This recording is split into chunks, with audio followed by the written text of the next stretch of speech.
video here. Okay. And I got your slides at your command. Is it possible for me to I don't know how long the steer the PowerPoint. ship? I don't know how long the PowerPoint will go. Okay. That far. That long. This far? Okay, that's fine. I can just hop over.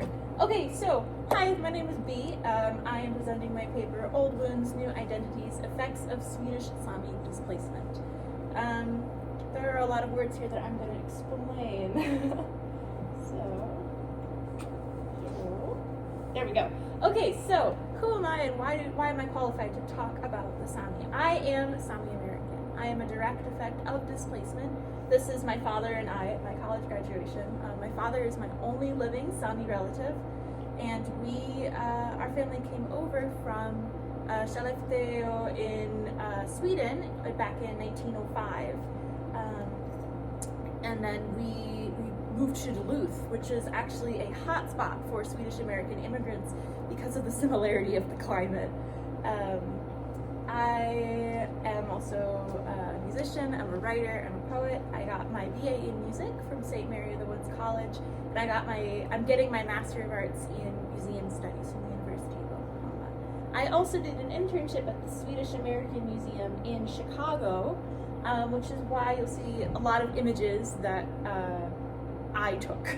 So, who are the Sami?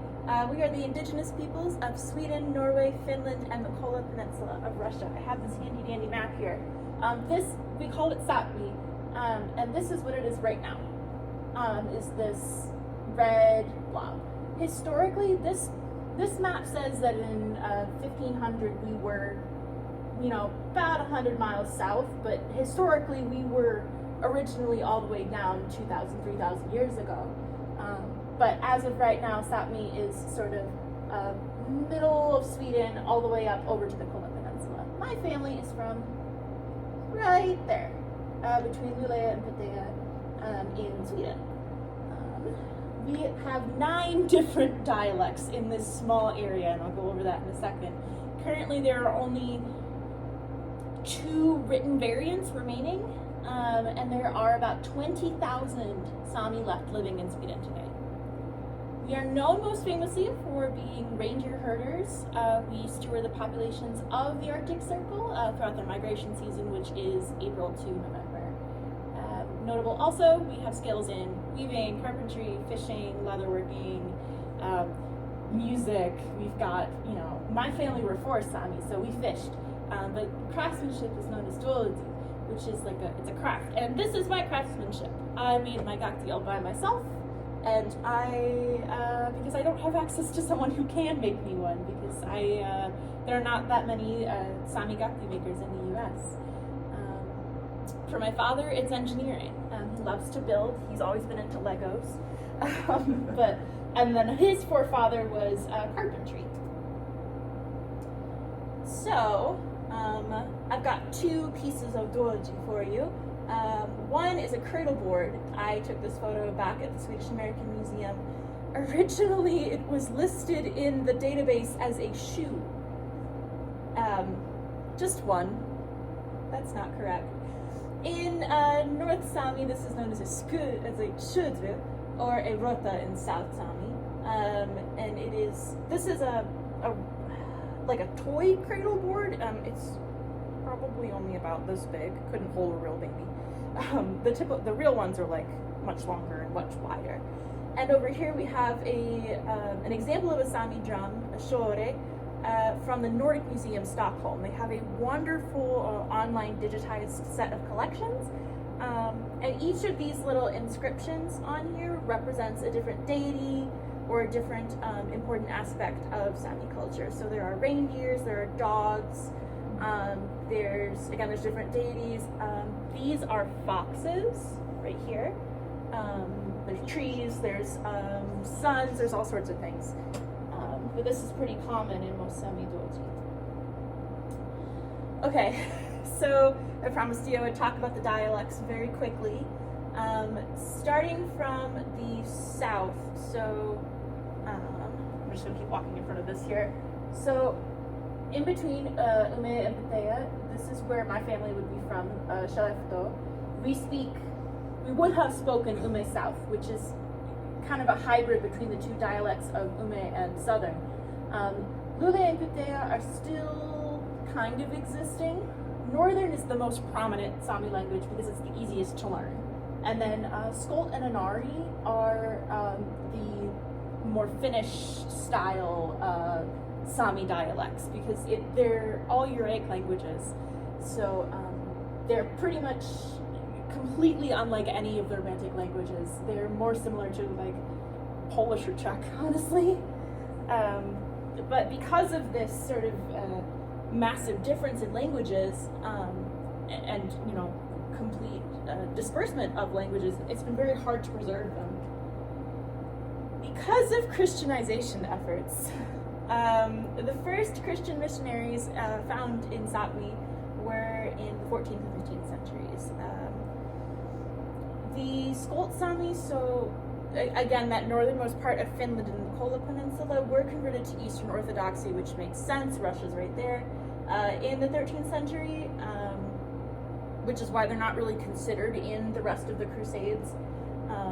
In the 17th century, the first and second halves were a little bit interesting. Denmark and Norway had begun a sort of crusade on their own as banning what they called pagan practices on pain of death, what were actually just Sami religious practices. So drumming, singing, any sort of religious practice at all. And then in the second half of the 17th century, Sweden's hostile Protestant church just really started earnestly attempting to erase us. They burnt drums, idolatry, sacred items, reindeer, people, it kind of goes on and on. In the 19th century, Pietism and Laestadian movements. Laestadius was a Sami man who became a Lutheran priest, which is a really interesting sort of juxtaposition because a lot of people hated Laestadius for this. A lot of people were very, very upset with him for betraying his people and sort of turning them over to the Lutherans. But as such, he sort of worked with the Lutheran Church and taught them things about the Sami that would make the Lutherans more capable of pulling them in and bringing them into conversion. And unfortunately, these tactics were successful, and in the 20th century, Laestadianism was declared a great success. This was in Sweden, as thousands of Sami, to their knowledge, voluntarily converted, but it was really, they were attempting to avoid prejudice, death, burning of their items, and killing of their reindeer, and seizing of their lands. I discovered this in our collections back during my internship, and I am really excited to talk about it. This is a Lutheran hymnal translated into Ume and Lule Sami. So these are what the languages look like. And this is a document from 1958, so it's actually quite recent. But Lutheranism did one good thing for the Sami, and it's that they preserved our languages.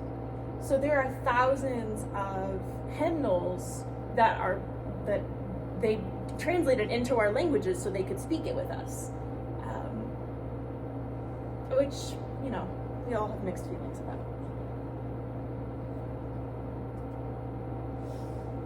So let's get into the effects of the Christianization. Displacement, number one, caused a rise of race biology. This is not a fun thing to talk about. A major shift from the matriarchy to patriarchy. The development of boarding schools, Sami schools, very similar to the Irish Catholic boarding schools and Native American boarding schools, and an utter abandonment of land and herds. This picture is also from the Nordic Museum, Stockholm. It is taken by Ernst Menger, who stole a lot of human remains. Really bad guy. This is a picture from Karsando. This is of many Sami at an Easter Mass. And I like to imagine what the colors of their gakti might have actually been. They would have been similar to mine, blue, red, maybe some black.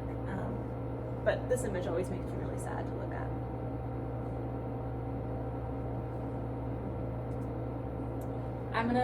I'm not going to read all of these. This is just so you can see a visual of the data.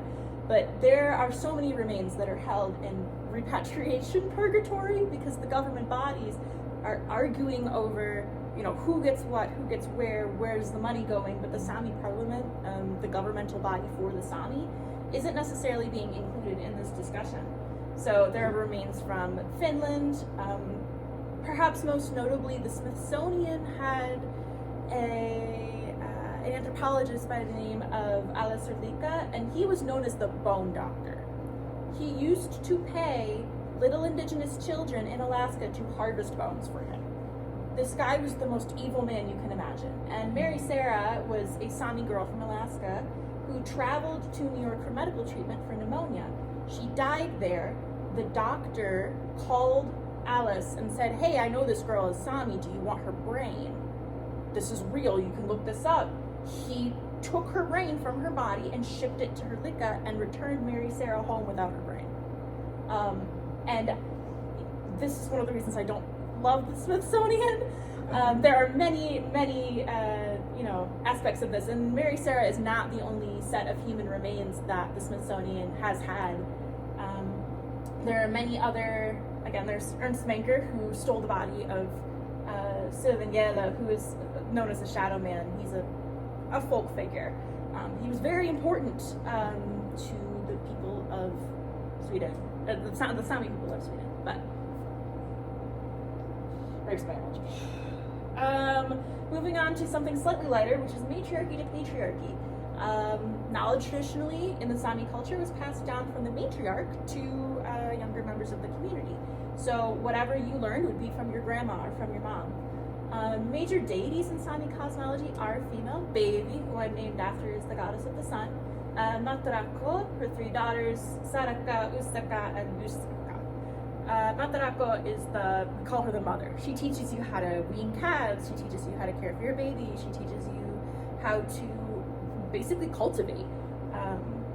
And the introduction of Lutheranism and Christian values really upended this, because in the Christian church, it's all about the man being sort of the center point of the family. The woman is there to serve him, to raise her children, to cook for him, so on and so forth.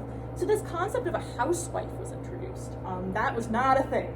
Everybody did the same work as everybody else in your Sami culture.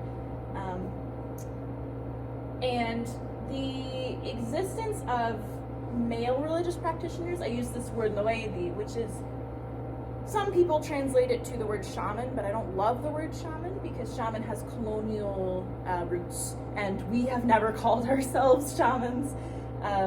It's just part of our culture.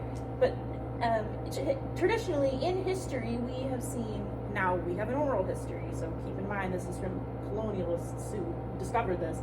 I've only seen male noedi, but there's nothing against being a female noedi. There are plenty of people today who, we have female drummers, we have female singers, we have plenty of female spiritual practitioners.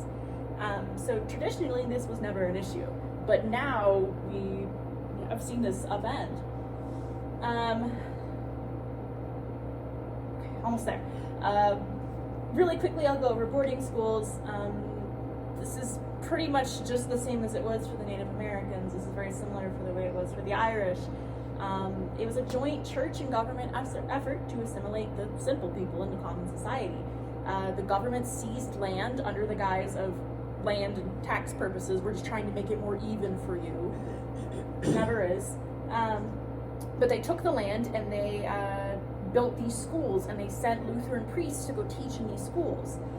It stripped children of their heritage, language, culture, isolated them from family and friends, forced them to alter their appearance, hair, and clothing, and it was, as boarding schools are, rife with mental and physical abuse. In Finland, there was, I think it was something around 38 or 40 children out of the 50 or 60 that were sent came home with tuberculosis, which was not a disease that they really had in the Sami community. Schools also disrupted the cycle of herding because they would take children from, age 6 or 7, but that was when they were learning essential skills for reindeer herding, which put kind of a dent in the cycle of learning the culture of the Sami. So as a result, many Sami children chose to identify with a nation that, wasn't their indigenous heritage. This is what happened to my great-great-grandfather. His parents were both Sami, but he was literally 1890. There was no reason for him to say, "Oh, I'm Sami." That was dangerous, and he had no pride in it because there was a lot of prejudice. Today, this is a picture from Norway. There is a really popular movement, shorthand is SWPACA, which stands for, I think it's Sami Vonya, which means show Sami spirit. As we are sort of going through an era of protesting and fighting for our rights and our land, as social media has given us this massive boost for us to actually get the word out about, hey, there are only 20,000 of us left in Sweden. Minuscule, not even the size of like a Chicago suburb. Like, it is actually insane. So reclaiming our heritage, and it's really important to us. So this is really important to me, being here and being able to talk about this, even if it's only to a small number of people. So thank you very much. I will leave you with this lovely painting, it's a lithograph from the Swedish American Museum of a Sami man and a Sami woman. One of my favorite things about this is his pipe. We smoked, we drank, not beer, it was coffee. We were big coffee drinkers, but thank you so much.